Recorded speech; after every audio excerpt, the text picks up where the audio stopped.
말랑말랑한 시사라디오 이바구 스튜디오.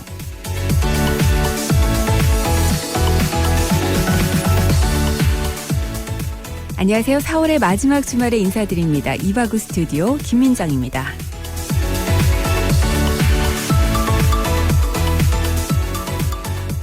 네, 오늘도 재미있는 시사 이야기들로 여러분들의 주말 저녁 함께 할 텐데요. 7시까지 저와 함께 해주시기 바랍니다. 오늘 1부에서는 이번 한 주를 뜨겁게 달궜던 이슈들 노전 리포터와 함께 짚어보고요. 2부에서는 이바구 공작소 함께 하겠습니다.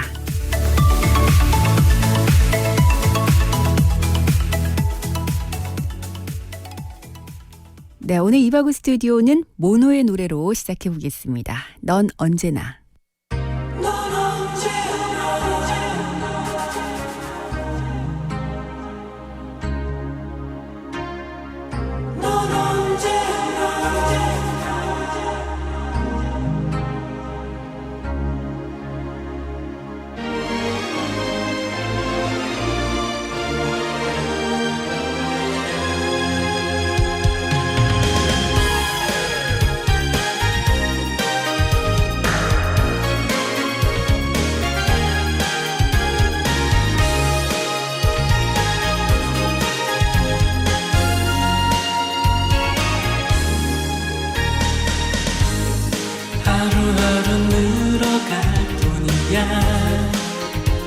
널 향한 그리움은 아픔은 늘 새롭지만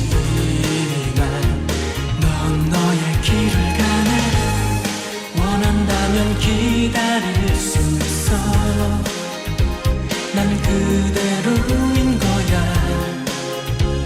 떠난 건 너 혼자였으니 그대로 돌아오면 돼. 내 잘못은 같다는 것이라면 돌아온 후에도 늦진 않아. 아직 시간이 있는데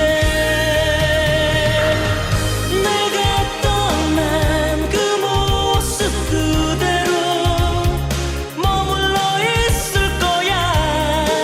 더 이상 거짓으로 나를 위로하고 싶진 않아. 처음으로 사랑을 알았어. 다시 널 찾을 거야. 이제야 너를 위해 내가 살아있다는 걸 느꼈어.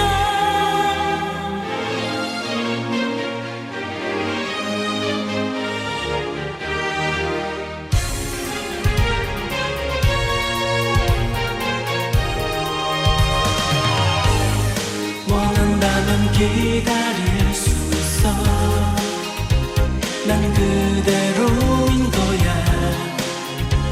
떠난 건 너 혼자였으니 그대로 돌아오면 돼. 내 잘못은 같다는 것이라면 돌아온 후에도 늦진 않아. 아직 시간이 있는데 내가 떠난 그 모습 그대로 머물러 있을 거야. 더 이상 거짓으로 나를 위로하고 싶진 않아. 처음으로 사랑을 알았어. 다시 널 찾을 거야. 이제야 너를 위해 내가 살아있다는 걸 느꼈어.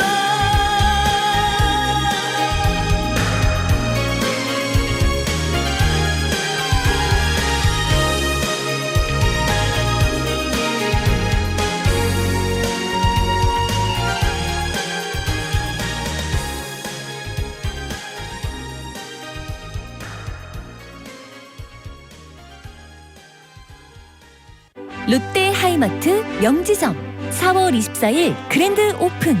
이사, 혼수가전, 에어컨 등 전품목 오픈 기념 초특가 판매. 오픈전만의 특별한 혜택 놓치지 마세요. 전자제품은 하이마트 명지점에서. 하이마트로 가요.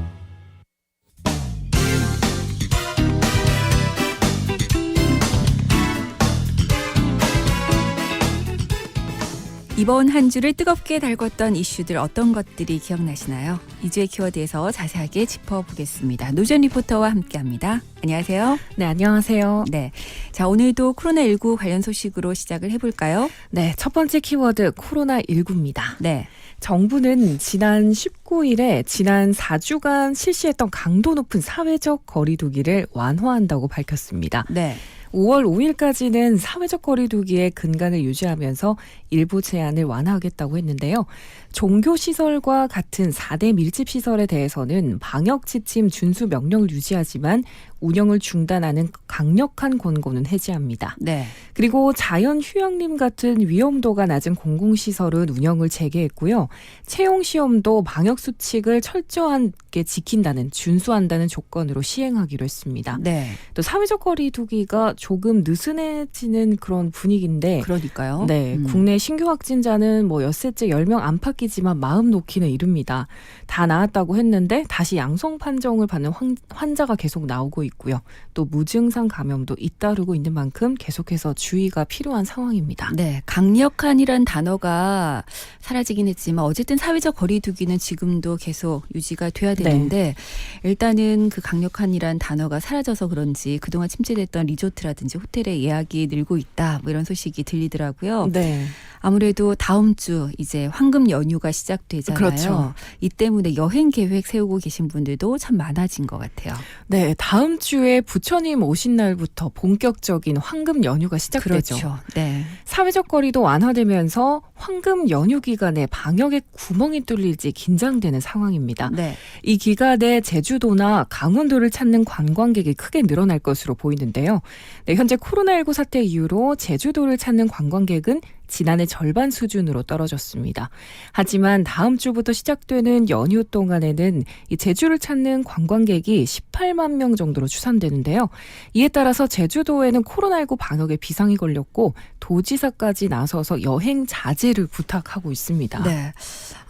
굉장히 좀 중요한 시기인 것 같아요. 황금 네. 연휴 이 기간을 우리가 어떻게 잘 보내느냐에 따라서 5월에 사회적 거리두기가 계속 이어질지 아니면 좀 잠정적으로 중단이 될지 네. 이런 부분들이 결정이 될 것 같은데 어제 저희가 전화 연결하면서 전문가 얘기를 들어봤지만 일단은 여행 계획 뭐 이미 잡아놓으신 분들 다 예약이 끝났다고 하니까 네. 가시더라도 좀 철저하게 기본적인 것들 잘 지켜주셔야 될 것 같고요. 제일 중요한 것은 올 가을이나 겨울에 또다시 2차 유행이 될 수도 있다. 이런 우려가 지금 계속 나오고 있는 만큼 각별히 좀 조심을 해야 될 것 같습니다. 우리는 조금씩 안정세에 접어들고 있지만 해외 상황 살펴보면 뭐 여전히 좀 우려스러운 부분들이 많아요. 네, 그렇습니다. 미국의 확진자 수는 이제 85만 명을 넘어섰고요. 네. 스페인도 21만 명대까지 증가했습니다. 다만 이들 국가의 경우 확산세가 다소 꺾인 모습인데요. 하지만 최근 확진자가 급증하는 나라도 있습니다. 싱가포르가 대표적입니다. 네. 초기에 방역 모범국으로 불리면서 안정세를 그렇죠. 보였었는데요. 네. 네, 그때 당국이 개학을 강행을 했었고 이후에 집단 감염이 속출하면서 다시 휴교령을 내렸습니다. 하지만 지금 걷잡을 수 없이 확산되고 있는 상황이고요. 이제 누적 확진자 수는 우리나라를 넘어섰는데 아직은 긴장을 늦추지 말아야 하는 이유입니다. 네. 그리고 일본도 현재 보면 좀 총체적 난국을 겪고 있다. 이렇게 네. 표현을 할 수 있을 것 같은데 하루 동안 보니까 29명이 숨지기도 했더라고요. 네, 일본에서는 지난 23일 하루 동안 코로나19로 29명이 숨져서 하루 최다 코로나 사망자를 기록했습니다. 네. 지난 20일에는 일일 사망자 수가 처음으로 20명을 넘어선 데 이어서 사흘 만에 이처럼 증가한 건데요. 최근에 확진자 수가 감소하기도 했지만 이런 감소세를 이어가지 못하고 일일 확진자 수가 다시 400명대로 늘었습니다. 네. 현재 일본에서는 병상 부족, 또 방호벽 등 의료용품 부족, 그리고 불분명한 감염 경로 사례 증가 등의 문제를 겪고 있다고 일본 언론들은 전했고요. 지난 21일에는 50대 남성이 확진 후에 병상이 없어서 자택에서 사망하는 일도 있었습니다. 네, 일단 긴급 사태를 선언하면서 대응에 나서고 있는 모습입니다만 네. 글쎄요, 코로나 확산을 차단하기에는 좀 역부족이 아닌가라는 생각도 들고요. 조금 늦은 감이 없잖아 있어 보인다 이런 얘기들도 많이들 하시는데 우리나라도 지금 보면 코로나 충격으로 인해서 경제 상황이 참 좋지가 않습니다. 네. 금융위기 이후에 지금 최저의 성장률을 기록했죠. 네, 1분기 경제 성장률이 2008년 금융위기 이후에 최저치인 마이너스 1.4%를 기록했습니다. 금융위기를 겪었던 2008년 이후 11년 만에 가장 낮은 성장률인데요. 국내 감염병 확산이 2월부터 본격화되면서 1997년 외환위기 직후 상황에 버금가는 그런 충격을 받고 있습니다. 네. 네, 소비자들이 외출을 삼가면서 음식이나 숙박 등의 서비스 소비는 물론이고 승용차, 의료 등 재화 소비까지 모두 줄었습니다. 문제는 1분기보다 2분기를 더 걱정해야 할 시점인데요. 2분기부터는 수출과 생산에서 타격이 본격화될 거라는 전망이 나오고 있습니다. 네. 네, 자동차도 수출 차질이 본격화돼서 이 다음 달까지 생산이 30% 급감할 거라는 게 정부의 전망이고요. 네, 여객선, 국제선 여객이 98%나 줄어든 항공 분야도 그렇고 전 세계 경제 위축으로 여파를 가늠하기가 힘듭니다. 네. 그리고 현재 국내 확진자가 줄어들면서 내수 회복에 대한 기대도 있지만 고용 불안이 발목을 잡을 수 있습니다. 지난달 취업자 수는 2009년 금융위기 이후 가장 큰 폭으로 감소했는데요. 경영난이 가중되면서 법인 파산 건수도 지난해보다 53%나 급증했습니다. 네. 이 때문에 전문가들은 국내 기업들이 생존할 수 있게끔 유지를 위한 정책이 필요한 상황이라고 말하고 있습니다. 아무래도 2분기부터는 글로벌 경기 침체가 본격화될 게 보이기 때문에 네. 경제적 충격이 또 얼마나 더 커질지 걱정이 앞서는데요. 우리 정부는 물론이고 민간 기업들도 일단 최악의 상황에 철저하게 좀 대비를 해야 될 것 같고 이제는 코로나 이후를 좀 생각을 해야 되는 시점이 아닌가 싶습니다. 자, 그리고 전 국민들에게 재난지원금을 주느냐 마느냐 이를 두고 굉장히 얘기가 많았었는데요. 네. 기획재정부가 결국 동의한다는 의사를 공식적으로 발표했죠. 네, 기획재정부가 전 국민 긴급재난지원금 지급안을 수용하기로 했습니다. 네. 지원금을 전 국민에게 지급하되 자발적 의사에 따라서 지원금을 신청하지 않거나 신청한 이후에 기부할 수 있다고 밝혔습니다. 앞서 정세균 국무총리는 재난지원금 지급에 대해서 기재부에서 뒷말이 나오고 있다면서 질책한 바가 있었는데요. 더 이상의 혼란을 야기하지 않기 위해서 수용하겠다는 입장을 기재부가 공식적으로 밝힌 겁니다. 네. 그리고 지원금을 전 국민에게 지급하는 데 따른 추가 재원은 국채 발행 등을 통해서 조달할 계획입니다. 근데 자발적으로 기부하자 이 방식이 과연 어느 정도나 실효성이 있을지 네. 좀 의문을 표하시는 분들 많으신 것 같고요.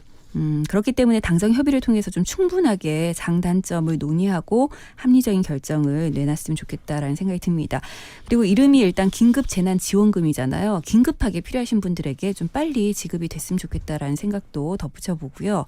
자, 그리고 정부가 다음 주부터 공적 마스크 구매 수량을 늘리겠다 이렇게 발표했죠. 네, 정세균 국무총리는 공적 마스크 오부제 정착으로 수급이 많이 안정됐다면서 구매 제한 수량을 3개로 늘리겠다고 말했습니다. 네, 실제로 요즘 공적 마스크 구매하기 위해서 줄 선다 이런 분들은 잘 안 네네. 계신 것 같아요. 네. 또 어려운 이웃 국가를 돌아볼 여유도 생겼다며 우선 올해 6.25 전쟁 70주년을 맞아서 우리나라를 지켜준 해외 참전 용사를 위해서 마스크 100만 장을 공급하겠다고 덧붙였는데요. 네. 마스크 수급 상황을 예의주시하면서 국내 공급에 문제가 없는 범위 내에서 허용토록 하겠다고 설명했습니다.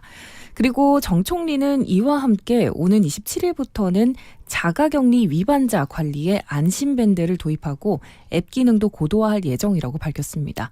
또 착용을 거부하는 위반자에 대해서는 위반 행위 처벌은 물론 별도 시설에 격리해서 관리의 효율성을 높이겠다는 입장입니다. 네.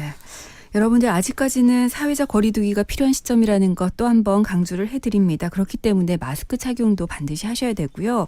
또 외출해서 다녀오시면 반드시 손 깨끗하게 씻고 이런 기본적인 것들을 좀 잘 지켜주셔야지만 지금의 안정세가 쭉 이어져서 결국은 코로나 종식으로 이어질 수 있지 않을까 기대를 해봅니다. 자, 첫 번째 키워드 코로나19와 관련된 여러 가지 얘기들 짚어봤고요. 두 번째 키워드로 넘어갑니다. 네, 두 번째 키워드는 안내견 국회 출입입니다. 네. 네, 시각장애인인 미래한국당 김혜지 당선인의 안내견인 조이의 국회 출입을 두고 이슈가 됐었죠. 그랬었죠. 네, 특히나 지난 4월 20일은 장애인의 날이었기 때문에 더욱더 논란이 되기도 했습니다. 그동안 국회는 시각장애인 안내견 출입을 금해왔습니다. 안내견 출입에 대한 명확한 규정이 없다는 이유에서였는데요. 네. 김혜지 당선인의 안내견 조이가 본회의장 문턱을 넘는 첫 안내견이 될 것으로 보입니다. 김 당선인은 최근 안내견은 시각장애인의 눈이자 동반 생명체 역할을 하는 존재라고 목소리를 높였는데요. 여야 의원들이 한마음으로 안내견 출입 허용을 요청하고 또 국민들의 응원이 쏟아지면서 국회가 안내견의 출입을 사실상 허용한 것입니다. 시각장애인 안내견의 국회 출입을 막는 것은 적절하지 못하다는 지적은 일찌감치 나왔었는데요. 네. 국회 회의장에 안내견 출입이 허용됨에 따라서 안내견이 들어가지 못했던 국회 방청석 문호 역시 개방될 것으로 보입니다. 예. 사실 뭐 이 부분에 대해서 이견을 단다는 것 자체가 네. 저로서는 이해가 안 되는 부분이고요. 그렇기 때문에 정치권에서도 한 목소리로 너무나 당연히 조이의 출입을 허용해야 된다 이런 얘기가 나왔었는데 아무쪼록 사회적 약자를 위한 여러 가지 제도 개선을 위한 발판이 됐으면 좋겠다 이런 생각도 가져봅니다. 자, 세 번째 키워드 알아볼까요? 네, 세 번째 키워드는 온라인 계약 마무리입니다. 네. 지난 20일에는 초등학교 저학년이 온라인 계약을 했었죠. 그랬죠. 네. 저희 아들도 이번 한 주 동안 열심히 온라인 수업을 들었죠. 네. 해보니까 어떠세요? 일단 저희 아들은 지금 1학년이라서 TV로 수업을 하고 네, 그리고 네. 나서 1, 2학년들은 지금 학습꾸러미라고 해서 학습지를 가지고 오거든요. 네네. 그러다 보니까 결국 엄마가 옆에서 이제 붙어서 하나하나 엄마 계약이 됐네요. 도와야 네. 되는 진짜 엄마 계약이라는 단어를 좀 실감을 했던 그런 한 주인데요. 근데 또 나름 보니까 그 시간을 기다리기는 하더라고요. 오. 네. 어쨌든 그 TV 속의 선생님이긴 하지만 선생님을 만난다는 설렘을 좀 갖는 것 같아서 그나마 좀 다행이다 이런 초등학교 생각도 1학년 들더라고요. 인가요? 네, 그렇죠. 아직 입학식을 입학도 못했기 못했네. 때문에 네. 사실 학교 선생님을 직접 그렇네요. 아직 보지를 못한 상황이라서 TV에 등장하는 선생님만으로도 그나마 좀 설레어하더라고요. 네. 네. 이로써 이 3차에 걸친 온라인 계약이 모두 마무리가 됐죠. 네. 네, 이 전국에 540만 명의 학생들이 원격 수업에 참여하게 됐습니다. 이 중 초등학교 1학년에서 2학년은 스마트 기기를 통한 수업이 어려워서 EBS TV 방송이랑 아까 얘기하셨던 학습 꾸러미를 통해서 원격 수업을 진행하고 있고요. 네. 초등학교 1학년의 경우 아직 입학식도 하지 못했기 때문에 학교별로 온라인 입학식도 진행할 예정입니다. 네. 그리고 불안정한 원격 수업에 대한 우려는 가시지 않고 있죠. 원격 수업 플랫폼인 이학습터나 EBS 온라인 클래스 모두 로그인이 지연이 되거나 학습 동영상을 볼 때 끊기는 문제가 반복되고 있습니다. 네. 저희 딸아이 같은 경우는 지금 6학년인데 사실 초반에는 약간의 문제가 있었는데 이번 주는 비교적 좀 안정적으로 네. 수업을 듣고 있더라고요. 근데 지난 2주 동안 온라인 접속을 가능하게 하는데 공을 들였다면 이젠 좀 앞으로는 원격 수업의 질을 향상하는데 좀 더 노력을 기울여야 되는 시점이 아닌가 이런 생각도 좀 드는 것 같습니다. 네, 그렇죠. 그리고 전문가들은 원격 수업 장기화를 위한 체계도 마련해야 한다고 목소리를 높이고 있습니다. 네. 그간 크고 작은 문제는 있었지만 이 스마트 기기나 통신비 걱정 때문에 수업에 참여하지 못한 학생 없이 무사히 원격 수업을 진행했는데요. 네. 이제는 더 큰 숙제가 남았습니다. 코로나19로 인해서 언제든지 세계적 팬데믹 현상이 다시 일어날 수 있는 그런 상황이죠. 그렇죠. 네, 일각에서는 연말 재유행할 것이라는 전망을 내놓는 경우도 많은데 원격 수업이 한 달짜리 단기 정책으로 끝나지 않고 전반적으로 체계를 손보고 대비해야 할 때인 것 같습니다. 예. 근데 사실 지금 학교들마다 수업 방식도 다르고요. 그리고 수업의 질도 조금 차이가 있는 것 같아서 네. 이런 부분들에 대해서 한쪽에서는 좀 불만의 목소리가 나오고 있는 것도 같거든요. 코로나19 때문에 지금 해외에서도 보면 일부 지역에서 원격 수업을 진행하고 있다 이런 얘기가 들리는데 전국 단위로 모든 학생이 이렇게 일제히 원격 수업을 진행하는 나라는 사실 우리나라가 좀 드문 케이스인 것 같아요. 그렇기 네. 때문에 교육 분야에서도 좀 좋은 선례로 남았으면 좋겠습니다. 네. 자, 네 번째 키워드 알아볼까요? 네, 네 번째 키워드는 변덕스러운 날씨입니다. 네. 이번 주 날씨가 정말 요란했죠. 그러니까요. 바람이 제법 너무 강하게 강하게 불었어요. 불었던 것 같아요. 전국의 기온이 롤러코스터 타듯이 급격히 떨어졌고 이 봄답지 않게 강풍도 불면서 급격한 날씨 변화를 체험한 한 주였습니다. 네. 이유는 몽골 시베리아에서 내려오는 대륙 고기압이 평소보다 강하게 발달한 점이 주요 원인으로 꼽히는데요. 지난주 최저 기온이 가장 높았던 날과 비교하면 6도 이상 낮은 기온을 보이기도 했고요. 쌀쌀해진 날씨 탓에 전국 곳곳에 눈이 내리는 곳도 있었습니다. 네. 특히 22일 서울에서 내린 진눈깨비는 기상청이 관측을 시작한 이래 가장 늦은 봄눈으로 기록되기도 했습니다. 네. 그리고 바람도 강하게 불었죠.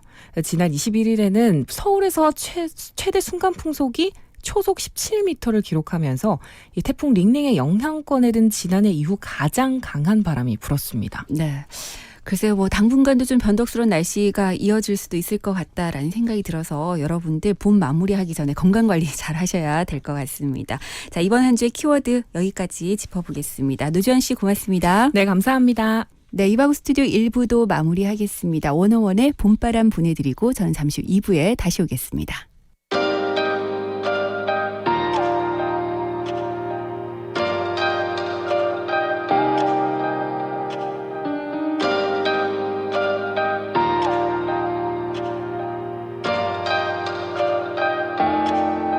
너희가 만나서 우리가 된 건 기적 다 꿈인 것만 같아 눈 감아도 선명하게 보여 더 잘해주지 못해 자꾸만 후회가 돼내 맘은 그게 아닌데 내가 지고 싶은데 너를 지나 밝은 빛을 볼 때 함께 느꼈던 따뜻한 기억들 내 편이 되어 날 빛나게 만들어주던 그 미소 그 눈물 날 불러주던 목소리 귀를 자꾸 맴돌겠지 마주보던 서로의 눈빛이 그립겠지만 사랑 설렘 첫 느낌 선명히 남아 우리 다시 만나 봄바람이 지나가면 환하게 어색해 봄바람이 지나가면 우리 다시 만나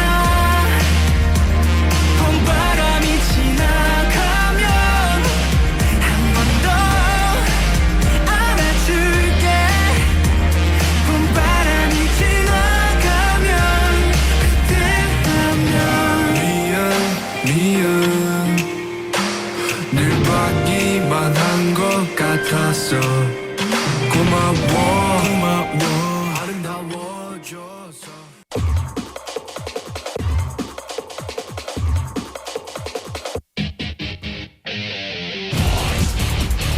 부산 경남의 이야기, 대한민국의 이야기. 여러분은 지금 KN의 러브 FM 이바구 스튜디오와 함께하고 계십니다.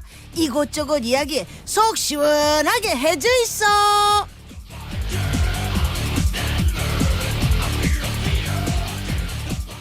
네, 주말 저녁에 함께하는 이바구 스튜디오 이제 2부 시작을 합니다. 오늘이 4월 25일인데요. 오늘은 바로 법의 날입니다. 준법 정신의 중요성을 알리고 법의 존엄성을 진작하기 위한 날인데요. 법무부에서 주관하는 국가 기념일입니다. 법의 날을 최초로 제정한 나라는 바로 미국인데요. 1958년부터 5월 1일을 법의 날로 제정해서 시행해 오고 있습니다. 우리나라는 근대적 사법제도를 최초로 도입한 재판소 구성법 시행일이 1895년 4월 25일이었는데요. 그래서 그날을 따서 4월 25일을 법의 날로 정했습니다. 법은 국가 권력에 의해서 강제되는 사회 규범으로 관습이나 종교, 도덕과는 또 다른 성격을 갖고 있죠. 어떻게 보면 우리의 삶과 뗄래야 뗄 수 없는 것이기도 한데요. 과연 법은 언제부터 있었던 것인지, 이 법의 역사에 대해서 오늘 2부 이바구 공작소 시간에 자세하게 얘기해 보도록 하겠습니다. 그 전에 먼저 노래부터 한 곡 듣죠. 천상지희가 부릅니다. 처음엔 아메리카노.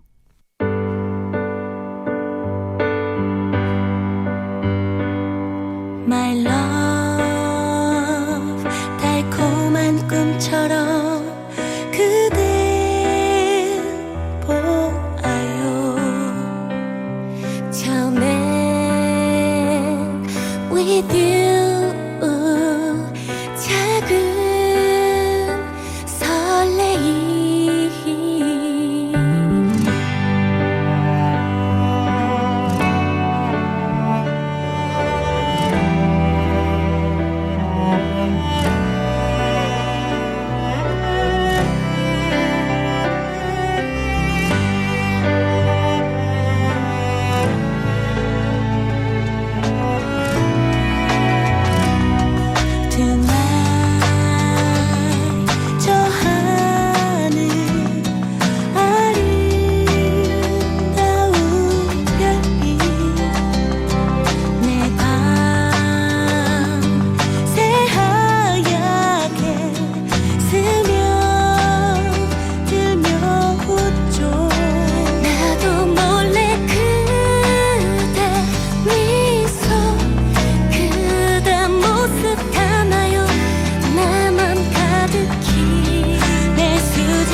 당당한 전문 직업인이 되기 위한 2년 영진사이버대학 사람 중심의 따뜻한 인재로 거듭나는 2년. 영진사이버대학 학위 자격증 탄탄한 미래까지 완성되는 2년 영진사이버대학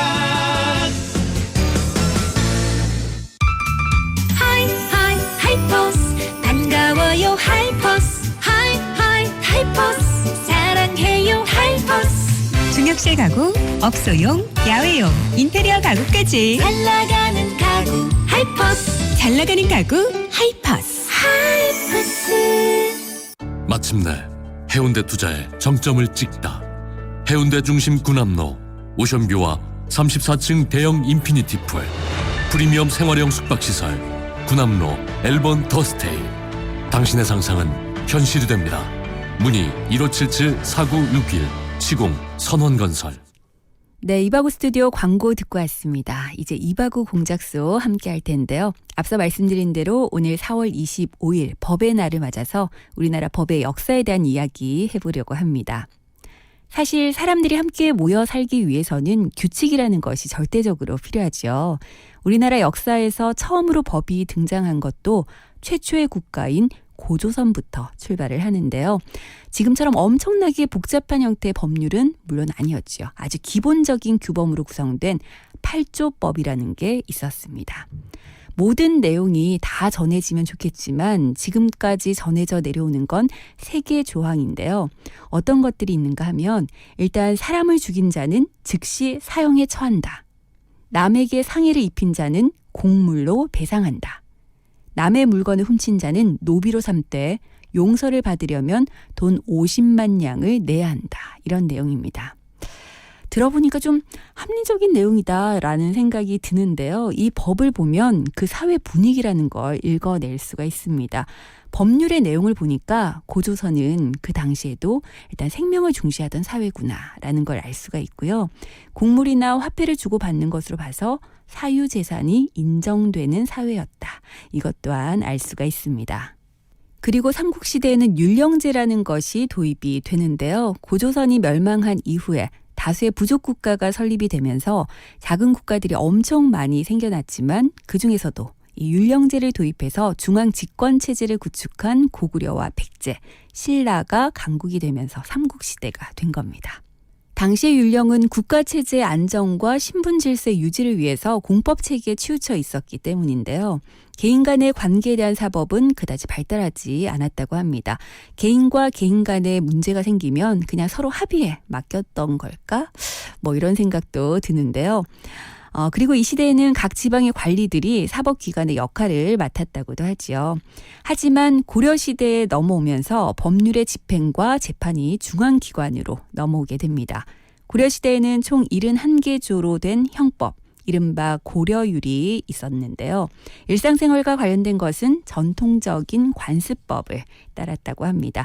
당시에는 지금과 같은 복잡한 민사사건들이 아무래도 비교적 적었겠죠. 그렇기 때문에 전통적인 관습법을 따라도 큰 문제는 없었을 것 같습니다.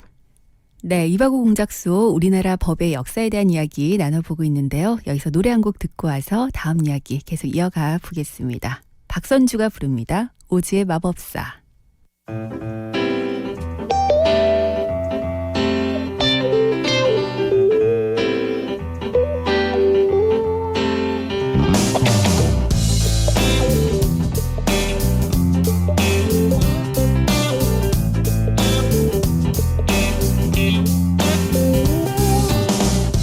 매일 같은 번호의 버스를 타고 매일 같은 이름의 가게 가고 매일 같은 어색한 인사를 하고 매일 같은 상표와 물을 산다.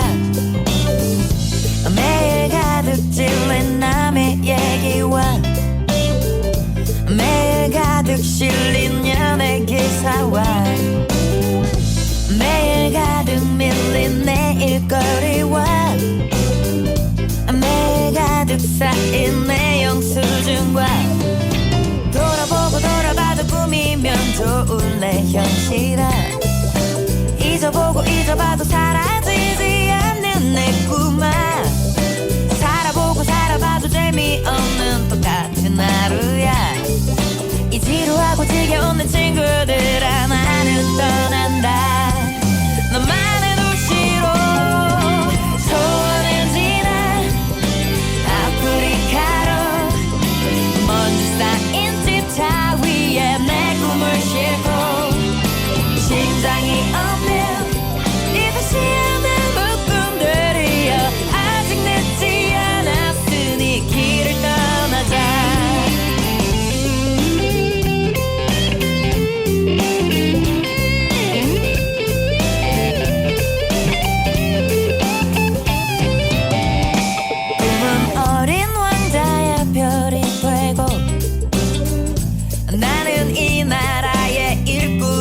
순간보다 후회하고 후회하면 짜증만 날래 아침보다 살아보고 살아봐도 답이 없는 똑같은 하루야 이 지루하고 지겨운 내 친구들은 나는 떠난다 너만 해도 싫어 조원을 지나 아프리카로 먼지 쌓인 집차 위에 내 꿈을 싣고 심장이 없는 이 도시의 내 묶음들이여 아직 늦지 않았으니 길을 떠나자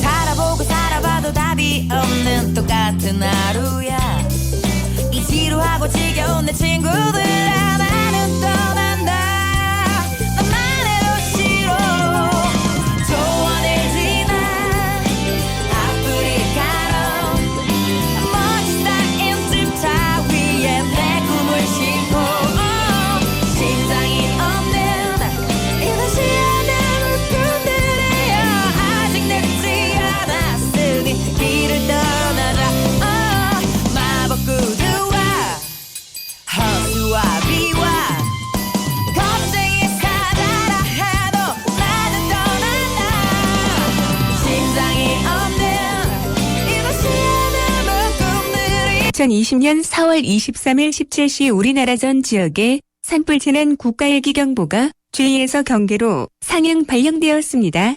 특히 오늘은 건조한 날씨 속에 강한 바람이 불고 있어 작은 불씨도 큰 불로 이어질 수 있으니 국민들께서는 산불이 발생하지 않도록 쓰레기 소각 금지 및 화기물 소지 익산 금지 등 불씨 관리에 각별한 관심과 주의를 기울여 주시기 바랍니다. 산불을 발견했을 때는 산림청, 소방서 등에 신속하게 신고해 주시기 바랍니다. 산림청에서 알려드렸습니다. 2020년 4월 23일 17시 우리나라 전 지역에 산불재난 국가일기경보가 주의에서 경계로 상향 발령되었습니다. 특히 오늘은 건조한 날씨 속에 강한 바람이 불고 있어 작은 불씨도 큰 불로 이어질 수 있으니 국민들께서는 산불이 발생하지 않도록 쓰레기 소각 금지 및 화기물 소지 익산 금지 등 불씨 관리에 각별한 관심과 주의를 기울여 주시기 바랍니다. 산불을 발견했을 때는 산림청, 소방서 등에 신속하게 신고해 주시기 바랍니다. 산림청에서 알려드렸습니다. 가 많았다고 합니다. 이렇게 해서 최초로 만들어지게 된 법전이 바로 우리가 잘 알고 있는 경국대전인데요. 경국대전의 반포로 인해서 국왕을 정점으로 하는 중앙집권적 관료제가 더욱더 확고해졌고요. 또 우리만의 고유한 법 제도를 만들게 됐습니다. 이런 점에서 경국대전 반포는 법의 역사에서는 굉장히 큰 의의를 가진다고 볼 수가 있겠죠. 그리고 조선시대 이후에 근현대로 넘어오면서 법도 순환시대를 겪게 되는데요. 1899년 고종이 우리나라 국명을 대한제국으로 고치고 자주국가임을 선포하죠. 이때 법률에 대한 논의도 이루어졌습니다. 이때는 지금처럼 국회에서 만들어진 법률은 아니었고요. 황제의 명으로 제정된 법률이었습니다. 그래서 대한민국 국제라는 이름으로 전문 구조가 반포가 되는데요. 하지만 이런 노력에도 불구하고 1905년 일본과의 을사조약을 맺음으로 해서 사실상 우리나라는 사법권과 경찰권 등의 모든 국가 권력을 빼앗기게 됩니다. 이에 대항하기 위해서 1919년 독립선언을 계기로 대한민국 임시정부를 수립을 하고요. 헌법에 해당하는 대한민국 임시헌장을 제정하고 우리나라 역사상 처음으로 이 삼권 분립 헌정체제를 갖추게 된 거죠. 자, 그리고 드디어 우리에게도 광복이 찾아오죠.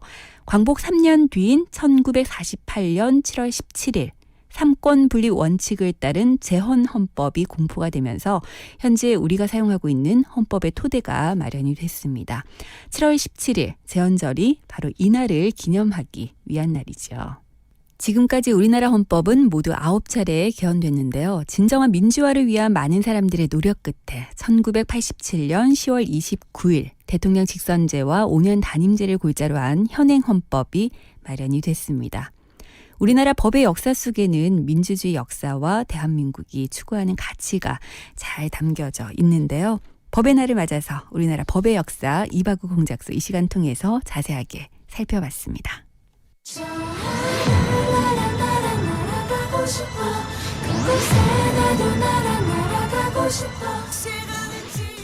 쿨의 노래 듣겠습니다. 나라 나라.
네, 쿨의 나라 나라 듣고 왔습니다. 이바구 스튜디오 주말 순서 함께 하셨는데요. 오늘 법의 날을 맞아서 우리나라 법의 역사에 대해서 살펴봤습니다. 여러분들 어떠셨나요? 오늘을 계기로 법에 대해서 조금이라도 관심을 더 갖게 되셨으면 좋을 것 같습니다. 흔히들 법 없이도 살 사람은 있어도 법 없이도 살 수 있는 나라는 없다, 이렇게 얘기를 하죠. 우리가 살고 있는 나라의 법을 잘 지키면서 그 소중함도 좀 알았으면 좋겠습니다. 자, 주말에 함께한 이바구 스튜디오 이제 마칠 시간인데요. 델리 스파이스의 고백 보내드리면서 저는 물러가고 내일 저녁 6시 5분에 좀 더 풍성한 문화 이야기로 다시 돌아오겠습니다. 함께해 주신 여러분 고맙습니다. 중2 때까지 늘 첫째 줄에 겨우 160이 됐을 무렵 쓸만한 녀석들은 모두 다 이미 첫사랑 진행 중 정말 듣고 싶었던 말이야 물론 2년 전 일이지만 기뻐야 하는 게 당연한데 내 기분은 그게 아냐. 하지만 미안해 이 넓은 가슴에 묻혀 다른 누구를 생각했었어. 미안해 너의 손을 잡고 걸을 때에도 떠올렸었어 그 사람을. 넌 좋아하면 좋아할수록 상처 입을 날들이 더 많아. 모두가 즐거운 한때에도 나는 늘 그곳에 없어. 정말 미안한 일을 한 걸까. 나쁘진 않았었지만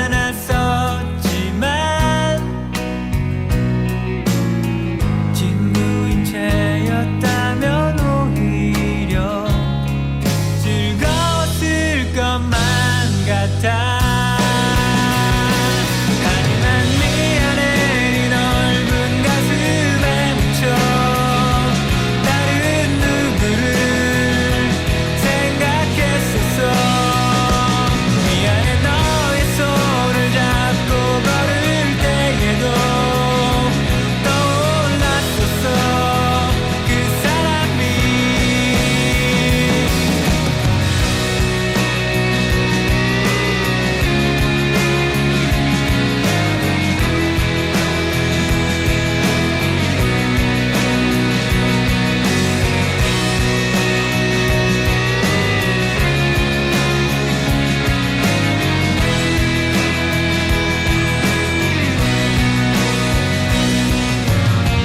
정말 듣고 싶었던 말이야.